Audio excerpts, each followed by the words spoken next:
Medyo i-warn ko lang kayo, no? Kasi yung ChatGPT, from time to time, meron yung sakit, ang tawag doon, hallucination. So, ano yung hallucination? Yun yung nag-iimbento siya ng sasabihin sa inyo. So, pwedeng meron siyang isasagot sa inyo na hindi totoo or mali. Hello, good evening. Yung vlog po natin for tonight is para po sa mga teachers. Lalo na po dun sa mga teachers na member ng AI community natin. So, ang topic for tonight is paano gamitin yung ChatGPT to improve your teaching. Okay? So, ito po si Elmer Epistola. Muling maghahatid sa inyo ng thoughts ko tungkol sa impact ng AI sa society natin. So, hindi ko alam kung gaano ka well-versed yung mga teachers natin in general sa buong Pilipinas sa AI. Or more specifically sa ChatGPT kasi ito yung medyo AI app na relevant sa teaching. So, I think it's really very important for educators, lalo yung teachers, to know what ChatGPT is and kung paano niya ito ma-utilize to further improve his or her teaching at school. So, hindi ko lang alam if there are initiatives already being undertaken by DepEd or by your respective schools para pag-usapan kung paano magagamit yung ChatGPT sa education ng mga bata. So, yan po yung topic natin ngayon. Sana marami kayong matutunan tonight sa vlog na to. Yung ChatGPT po is basically a chat app. So siguro alam niyo yung chat app na yung app na pwede nyo kausapin. Na pwede nyong tanungin, supposedly anything under the sun, and then sasagot siya in plain English. So parang nakikipag-usap lang kayo sa isang totoong tao. And you usually do this by typing yung question nyo or yung gusto nyo pagawa sa ChatGPT doon sa prompt bar. And then gagawin niya na yung pinapagawa niya. So, ang tawag po doon sa tinatype nyo parang instruction sa kanya kung ano yung gusto nyo pagawa, ang tawag po doon is prompt. So, for example, maybe a prompt would be write an essay about Dr. Jose Rizal when he was still a student at Ateneo. Pwedeng ganon. And then, susulat na siya ng essay based doon sa request nyo. Pero, in fact, kung aaralin nyo mabuti kung paano gumawa ng prompt for ChatGPT, malalim yung mga pwede niyang gawin eh. Okay? So, 5 ways para magamit ang ChatGPT para ma-improve ang inyong teaching. So, this is for teachers, ha? Number 1, creating personalized learning materials. So, pwede pong gamitin yung ChatGPT para gumawa kayo ng sarili nyong learning material. So, that will include yung customized lesson plans nyo, and then maybe quizzes or worksheets. And pwede nyo ito i-customize per grade level and per subject. So, ang example siguro ng prompt dito is, create a quiz with 10 questions on animals for grade 4. Pwedeng gano'n. Pwedeng sabihin, multiple choice dapat yung questions with 4 choices and 1 correct answer. Lahat siyang gagawin niya. Walang kahirap-hirap, lalabas agad yan. Within seconds, lalabas na yan. So, yun yung nakakabilib sa ChatGPT kung hindi nyo pa siya gagamit, no? Parang meron kayong assistant, meron kayong utusan ng kung ano yung gusto nyo gawin. So, yun yung number 1, personalized learning material. Ngayon, ang gusto ko lang medyo i-warn ko lang kayo, no? Kasi yung ChatGPT, from time to time, meron yung sakit, ang tawag doon, hallucination. So, ano yung hallucination? Yun yung nag-iimbento siya ng sasabihin sa inyo. So, pwedeng meron siyang isasagot sa inyo na hindi totoo or mali. Okay? So, kailangan mag-ingat tayo rito. In fact, pag meron kayong nabasang sentence galing sa kanya or fact na galing sa kanya, and hindi kayo sure kung totoo yun or hindi, kailangan nyo i-cross-check with some other reference na reputable. Marami naman ganyan sa sa internet. Tingnan nyo lang kung tama yon. Kung basically pagduda kayo,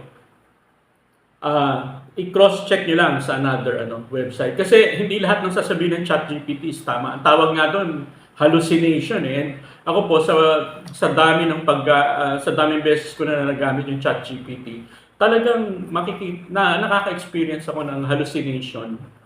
Kasi sa maisip ko, parang hindi tama to. Tapos pag cross-check mo, mali nga.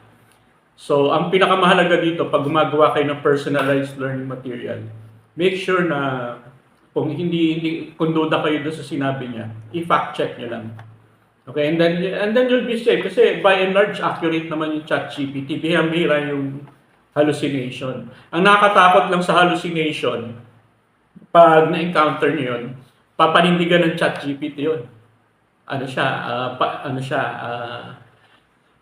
Ipaglalaban niya. Okay, unless bibigyan mo siya ng argument naman na kung bakit mali yun. Minsan, mag-aano naman siya, mag-a-accede. Pero nakikita ko, pag umabot kayo sa point na nag-hallucinate siya, bitawan nyo na yun, yung information na yun. And maybe play another prompt. No? Okay, number 2, ito po yung mga ways kung paano nyo magagamit yung ChatGPT para ma-improve yung teaching nyo. No? So number 2, enhancing classroom discussions. So paano to? Pwede nyo kasing ang ipagawa sa ChatGPT is mag-generate siya ng mga thought-provoking questions or mga ideas na pwede nyo i-discuss dun sa classroom. Kung gusto nyo nga, pwede nyo siyang debatihin. Yung makikipag-debate kayo about something, merong issue, tapos meron kayo ibibigay ng position sa kanya, tapos may position kayo. Tingnan nyo kung how the discussion will unfold. Tingnan nyo kung uubra yung klase nyo kay ChatGPT. So basically parang ChatGPT versus classroom. So yun, number 2, yun nga, para ma-enhance na yung mga discussions, hindi maging boring, para tagisan kayo ng talino kay ChatGPT. Number 3, third way para ma-improve yung teaching nyo as a teacher using ChatGPT. Use ChatGPT as a brainstorming partner. Marami kayong teachers, di ba, minsan nagbe-brainstorming kayo para ano ba ang magandang lesson plan for this subject and for this grade level. Minsan sama-sama kayo nag-iisip nun, or ano bang strategy natin for this year, ano bang anong i-emphasize natin na for this year technique. So instead na kayo lang, isama niyo yung si ChatGPT as a brainstorming partner. So kung ano yung bini-brainstorm nyo ng issue, bato nyo rin sa kanya. And I'm sure marami kayong makukuha na hindi nyo naisip Ako, madaming beses na ako na pag gano'n ay oo nga, no? Basically, alam nyo yung sinabi niya, aware kayo ron. Pero at that moment lang, hindi nyo natandaan yun nung nagdi-discuss kayo. So siya yung magpapaalala lahat niyan. So during the brainstorming session, wala kayong makakalimutan. So that's the third way to improve yung yung teaching methods. Ito usually, so for example sa lesson planning pag-develop ng classroom activities and project-based learning strategies, yan, isama niyo siya dyan sa brainstorming niyo on those topics. Number 4, using ChatGPT to provide instant feedback and support. Okay, medyo ingat po tayo rito. Ang ibig sabihin po nito, di ba minsan may pinapagawa kayong exercise sa mga estudyante nyo. Yung output ng estudyante nyo, ipapakita nyo kay ChatGPT. So basically, kakopy nyo siya, ipipaste nyo siya dun sa prompt bar, tapos pwede sabihin kay ChatGPT, review this or grade this, halimbawa, or analyze this and give feedback. I-analyze niyo yung output ng bata, tapos sasabihin niyo, dito mahina yung bata, marami siyang mali sa grammar, marami siyang mali sa spelling, pero okay naman yung pag-present niya ng ideas, ibibigay niya lahat yun, i-analyze niya yung gawa ng bata. So, it can even grade yung kung medyo, hindi ko na-recommend, pero kung halimbawa, gusto nyo, siya na lang yung mag-grade nung essay nung student nyo. Sabi mo, grade this essay by my student. Gagawin niya yun. I-grade niya yun, tapos explain niya bakit ganun yung grade na binigay niya. Pero kaya lang, guys, hindi ko i-recommend to kasi yung hindi ko alam pero I think pag yung ChatGPT kasi pag grenade niyo yung essay, basically on technical points niya i-grade yan. Spelling, grammar, maybe kung orderly naman yung presentation ideas. Yun, pero yung X factor na puso ng essay, yung does it evoke emotions, I think ChatGPT will miss that. Kasi iba pa rin yung tao ang nagbabasa kung may nafe-feel siya na something about the essay. Kung natatablan ba siya. So, ang suggestion ko kung gagamitin yung ChatGPT to grade an essay of an essay na nanggaling sa student nyo, siguro 50-50 kayo. Kunin niyo yung input, yung grade ng ChatGPT, pero magbigay din kayo ng grade na 50% na sa essay. Huwag niyo naman siguro gawin yung bibigyan niyo ng grade yung estudyante niyo tapos hindi niyo nabasa yung essay niya. Kasi I think at this point unfair naman yun. Kasi naghirap siya dun sa essay, tapos ChatGPT lang pala yung mag-grade sa kanya. Diba? Tsaka pag nalaman yun, ang gagawin niya lang, bago niya submit sa iyo, papagradean muna niya sa ChatGPT. Di alam niya na kung ano yung makukuha niyang grade. So, ingat-ingat lang kung paano natin gagamitin yung ChatGPT. So, yun po yung number 4, providing instant feedback and support to students. Number 5, last na po, for your own professional development and resource curation. So, as teachers, gusto natin continuously nag-i-improve tayo sa mga teaching techniques natin, tapos sa knowledge natin on teaching. So you can use yung ChatGPT to determine kung ano ba yung mga latest trends sa education or research, etc. So that you can keep abreast with with the latest developments sa field na education. So yun. So marami matutulong din yung ChatGPT. So these are actually napakarami pong ways para magamit yung ChatGPT to improve your teaching. Ito pong 5 na to, very basic lang to. Ito yung talagang andyan na, yung medyo obvious. Pero ang suggest ko sa inyo, gamitin yung ChatGPT. Tingnan nyo how it works and how it can help you. Kasi only by doing that will you be able to discover other ways by which it can help you.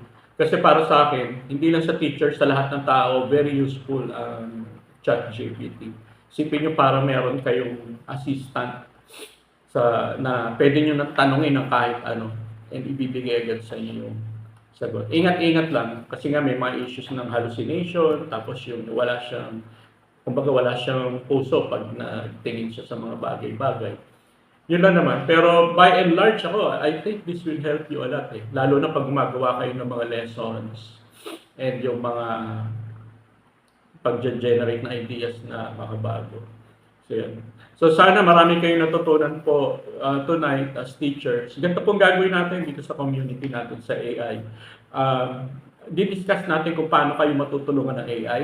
And i-discuss din natin kung ano yung dapat pag-ingatan natin sa AI. Kasi yung impact ng AI sa mga darating po na taon will be very, very, very large. And yan po ang mga i-discuss natin sa community na to. So again, thank you very much po sa pakikinig. Sana po marami kayo natutunan. Thank you po.